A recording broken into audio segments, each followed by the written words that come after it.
Oh, yes, that's much better. I told you this wasn't done and dusted. Welcome back to our Hatters Walk. We've got Mark, Sam, and, of course, Kevin back with us. Delighted that Dan is returning as well. And, of course, we've got the legend of Luton Twitter and Luton YouTube, Lewis Williams, with us as well to review a win. Mark, I'm going to come to you first because you've been here all this time. How does that feel, pal?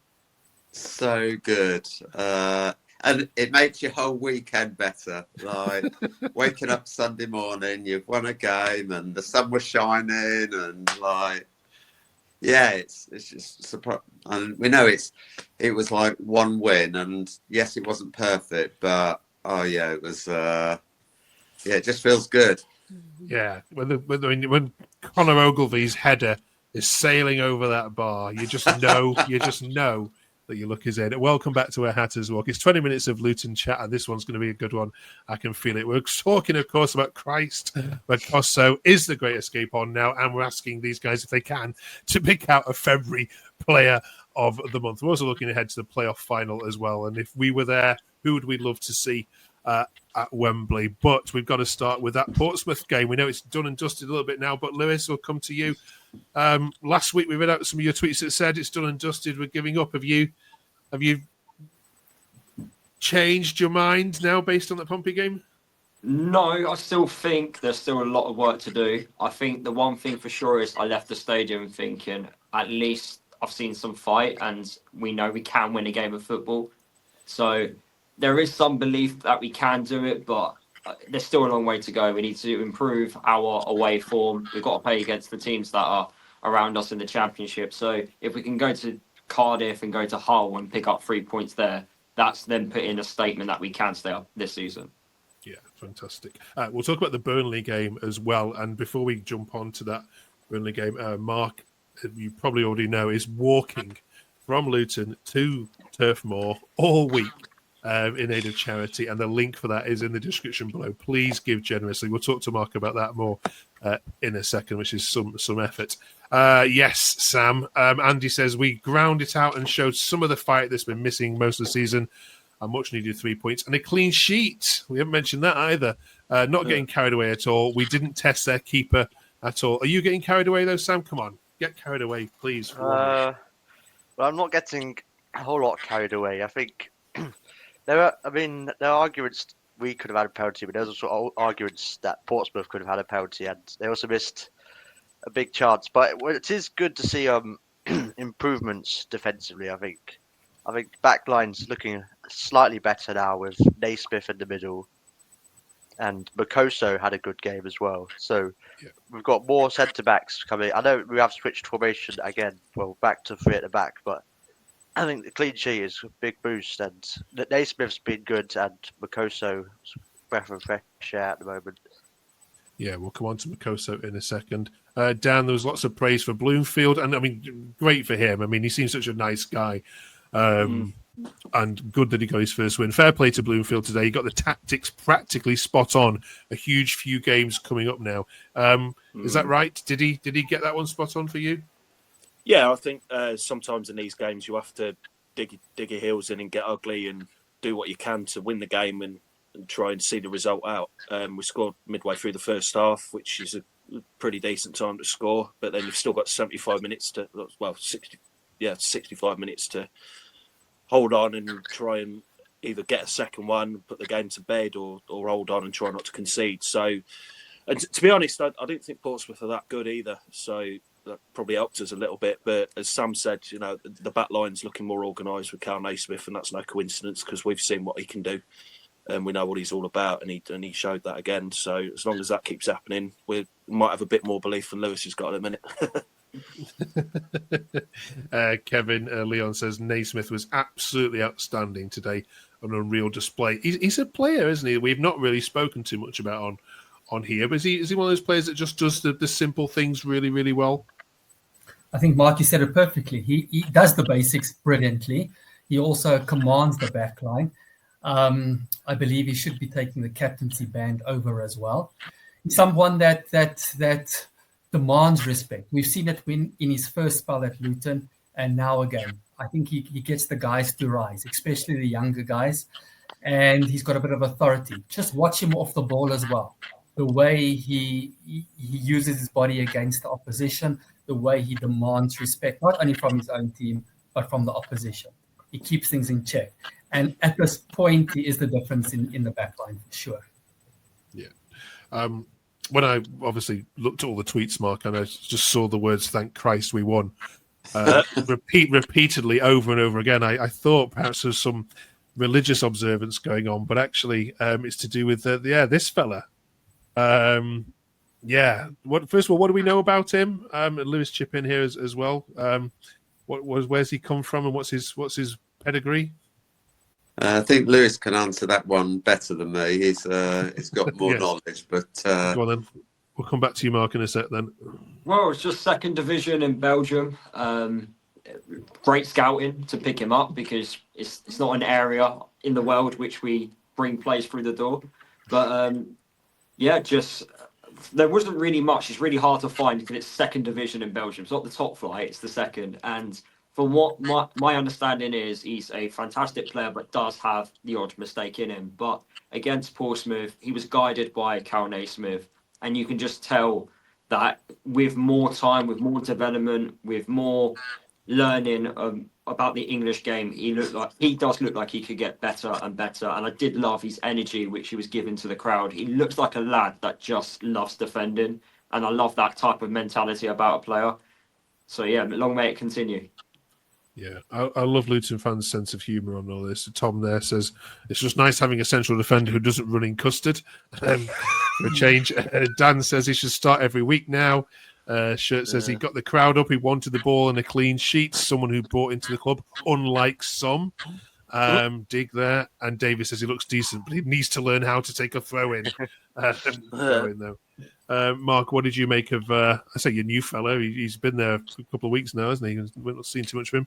Well, I mean, he came on at Watford and he didn't look out of place there, bear in mind how poor we were at Watford, but he's just powerful. He's got some pace about him. He's just an imposing figure, and he's just a fantastic prospect. But just hope we don't put too much pressure on him and expect too much. Matt said he's going to be in and out the side because you've got to manage him. He's literally come over from Belgium second division. That's his first. That's his debut, full debut. But there's so much potential and so much to like about him. He's got that little bit of extra that I mean, even the way he defended and his performance was way beyond his inexperience. But he couldn't have anyone better next to him. Kal Naismith is he just organises, and you saw him talking to him a lot on Saturday just to help him through the game. And he's only 20; he's going to make mistakes. So let's get behind him, and he is one for the future. I can see him in the future being a bit of a cult hero. Like I said, he plays up to the crowd, and he loves it all. So yeah, there's a lot to be positive about, but let's not put too much pressure on him too soon. Yeah, absolutely. Great shouts, all of these. I was delighted for Luton, Sam. As I said last week, I didn't think it was all over. And the old Mark Twain expression, the rumours of my demise have been long exaggerated, something like that. Word on Kaminski, though, last week on here, we were showing tweets from various channels saying he should be dropped. How did he do? Was it the right call to keep him in? He didn't have a lot to do. Like I said, Portsmouth didn't really offer much going forward, but with the defence the way it is, I mean, Matt said he's going to go with the three at the back, and three at the back with Kal Naismith looks a lot more secure, and Izzy Jones offers so much going down the right hand side. So Kaminski didn't have a lot to do, which is unusual for us. But yeah, I was, as you know, I'm a fan of Kaminski. I mean, he has his faults. I mean, let's be honest. if he ticked every box, he wouldn't be. He'd be in the Premier League. He wouldn't be with us. Yes, he's a great shot stopper, but yeah, there are other areas. But yeah, didn't have a lot to do. So yeah, a very rare quiet afternoon for him. Sam, I think you're amongst them saying, well, keep him to the end of the season. There's not much other option we've got. Did he merit your faith? Yeah, he was all right. His kicking wasn't great, but that's kind of I don't know. We're kind of used to it. How his distribution is not exactly great, so that's something you look to improve on in the future. But I mean, I wouldn't drop him yet. I don't think I would drop him between now and the end of the season. I don't think Shea or Krul would do better. All right. Thank you for that. Yeah, our Portsmouth fans said you absolutely deserved it, by the way, as well. So that's good to hear from them. Yeah, and you've done the double over Portsmouth, haven't you, as well? If I remember. No. 0-0. 4 points. 4 points on them. 4 points, 2 clean right. sheets. Now, on the opening day of the season, we were looking ahead to Luton Burnley as being a classic battle of two teams that had just dropped out of the Premier League, and it didn't quite go to script because you didn't turn up, Dan, in that game, and it actually started the story for what's now come to pass. But do you expect a closer game this weekend at Turf Moor? Yeah, I do. Obviously, I'm not expecting much out of it because Burnley have been absolutely flying, and the fact they've only conceded 9 goals in the league shows they're very robust defensively and going to be extremely difficult to break down. But on the plus side of that, we scored 1 of those 9, so there's no reason why we can't do it again. I love that optimism. Well, yeah, you, when you're down at the bottom, you scratch at positives, don't you? And I don't think it's impossible to get a result there. I don't think we will, but it's not impossible. And I think it'll be a lot closer game this time round. Plus, Burnley sold half of the players about a week after they did trounced us. Yeah, so both squads have changed quite a fair bit since then. So I'm expecting a closer game. As long as we can build on the performance on Saturday, I think we'll be okay. We'll be in the game, definitely. Kevin, how does a team like Luton who don't score go into the game with the mindset of against a team like Burnley who don't concede? It's only got one result on paper, hasn't it, this one? Not necessarily. I see Burnley are also putting a big emphasis on scoring goals. Their last match was a 4-0 drubbing. Tomorrow, hopefully, they drub Cardiff as well with another clean sheet. That'll mean 13 clean sheets, and at some point, that's got to be broken. Plus, like I said to Mark last week, I can feel a run is on the table, and we shouldn't fear Burnley. Yes, the teams are different, but we ended ahead of them last year. We shouldn't be fearing anyone at this point. And we do need to go out there. We've got nothing to lose. We've been at the bottom of the table and everything to gain at this point. So I won't be surprised if we turn up there and go away with a 1-0 or 2-0 victory. Okay. Lewis, Hull play Plymouth tomorrow night, and by the time this recording goes out, it'll all be over. Who do you want to win that? Draw. Take a draw straight away. 100%. You right? Okay. You don't Game right? cancelled. No. Okay. Game cancelled. It'd be interesting that one because Plymouth don't win away and Hull can't win at home. So we'll see what happens on that one. Right. Yes, Mark. Then you are walking to Burnley for charity this week. Just tell us a little bit about that. So I'm doing 1 million steps, walking to 10 games, 7 home games, 3 away. I endured the walk to Watford for the defeat, but it's for four brilliant charities: Dementia UK, Stepping Stones, Chums, and mine, BLMK. So Burnley is probably the biggest one. So I've done 3 days of about 60 odd miles walking. So basically the next 3 days is virtual. So David Lloyd have been very kind to let I'm going to be on the treadmills. The treadmill, if anyone wants to join me. David Lloyd have been really good in that that if you're not a member, you can still come down and join me. So it's all about getting the steps to get to Burnley and then raise money for these brilliant charities. So Thursday, I go up to Stockport. Friday, Stockport to Rochdale. And then Saturday, I walk to the game. So, yeah, it's a little bit different, but it's a great, it's something. Yeah, it's a great causes that I'm doing it for. So, and everyone's been really good. Just over £1,800 donated so far. So it's it's going really well. And Burnley, I have to say, they've been absolutely outstanding. They're supporting it as well. So. It's as much about the awareness as it is the donations, but yeah, brilliant charities, and everyone's been really kind.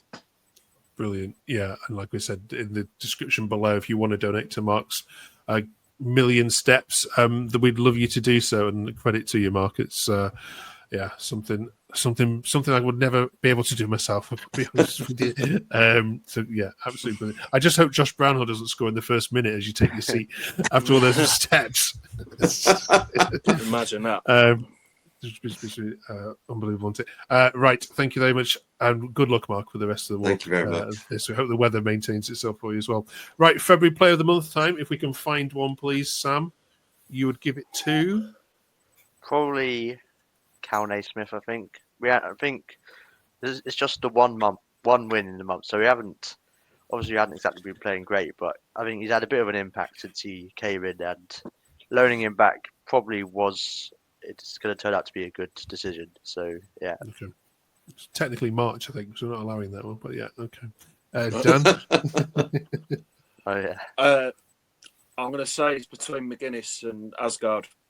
I think Asgard settled in quite well and put in some good performances. Hasn't got a goal yet to reward himself with, but neither has pretty much anybody else. We only scored 2 goals last month. So yeah, between him and McGuinness, I think McGuinness is slowly improving, and I think with Naismith alongside him, he'll improve as will Mikoso and anyone that plays with him, because we've missed that leadership again. But yeah, between Asgard and McGuinness for me. Kevin? 100% agree there. I think I couldn't have said it better. Asgard has started every game in February. McGuinness missed the one game against Watford. You could see the difference when he was away. McGuinness adds his height and scores some goals together with his defense. And Asgard has been difficult. He's come into a midfield with a lot of injuries, struggling in the midfield. He's come and he's pulled it together. He hasn't been outstanding except for the one game, but very consistent, doing the basics, getting us on the front foot. Good. Mark?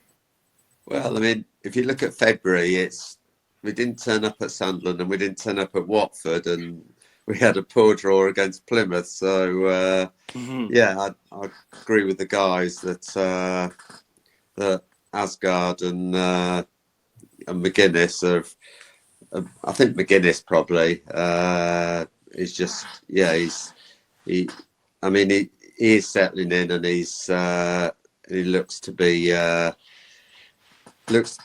playing well, and like even on Saturday he went off, cut head, is just like determined to like get the job done. So yeah, I'd go with McGuinness. Okay. And Lewis?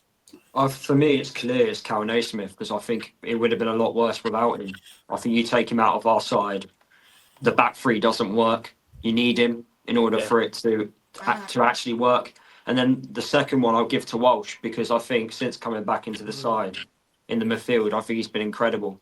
I think with him retaining possession of the ball, for some weird reason, all the Championship players love putting in a late challenge on him. He must be saying a lot of stuff on the pitch to him. I know he loves doing a late challenge himself, but those two in particular are going to massive standout. Yeah, who'd have thought we'd be picking Walsh out for Player of the Month a couple of months ago? Honourable mention to Shandon Baptiste for coming off the bench and getting injured 10 minutes later. Doing what he does best. Let us know in the comments. Before we finish, thank you for all the love on last week's video as well. There was some great comments on there. And thank you for all your all the likes and subscribers. If you haven't yet subscribed, please do so. Press the channel there. If you haven't checked out Lewis's channel, go and check that out as well. The link is in the description there as well. Good rant last week, Lewis. I enjoyed listening to that. That was me being calm. Well, you calm, right? Okay. Yeah, I'm not worse this season. Right, to finish off with a bit of fun this week. Last week, we asked our team to relegate the 3 teams and fan bases that got on their nerves the most. This week, we're doing the reverse and asking them to put 2 teams which they like, 2 fan bases they really respect, into the playoff final so they can sit back once Luton are safe in May and sit back with a cold beer in your hand in May and watch the playoff final where you should be. And maybe, oops, that's the wrong button, where you should be next year, of course. Now, we suspect that it'll be between these teams that you can see here on the screen. Mark, which 2 teams would you like to see battle it out at Wembley?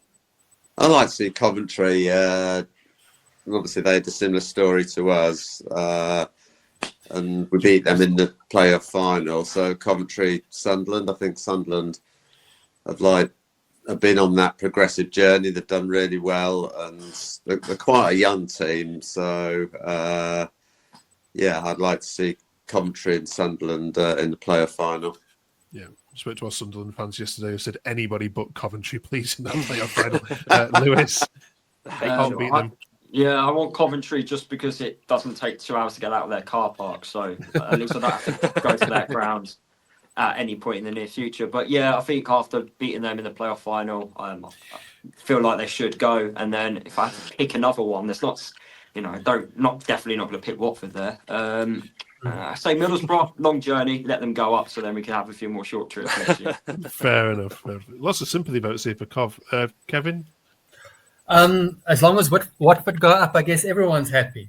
I'm joking. Coventry, definitely. I mean, for the exact same reasons as everyone else. I think they deserve it. I think we'll be happy for them if they do go through. And then just because a whole lot of mates support Norwich passionately, and I've been watching them a bit as well, I wouldn't mind if Norwich faced them in the playoff final. Okay. Done. Well, I live in Coventry and got a lot of shit when we beat them at Wembley, and I've got a lot of shit off them this year as well. But secretly, I suppose Coventry because of all that. Although I will mention that a lot of their fans have said that they hope that they relegate us and then cement the playoffs when they play us at the end of the season. So either them or I'm going to say West Brom, if they can just about stick in there. I think West Brom maybe. Okay, Sam?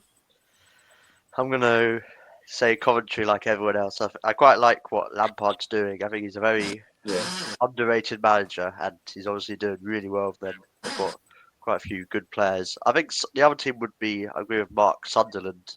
I like their players, not necessarily their fan base much, but the players. They've got a lot of likable young players like Bellingham, Isidore.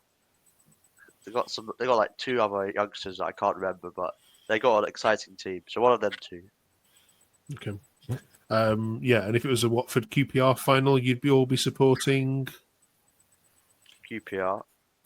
Okay. Praying for a national disaster. Okay. Just checking. Right, it's not going to happen though, is it? Let's be honest. Let's run in. Thank you very much, you lot. Mark, good luck with your walk. Enjoy the Burnley game. We'll check in with you all in 7 days' time. Thank you very much for watching. 20 minutes of Luton Chat every single week, going out on Tuesday at 6 o'clock. Join us for that. Put your notifications on, and we'll see you on the other side of the Burnley game. Thanks, everyone.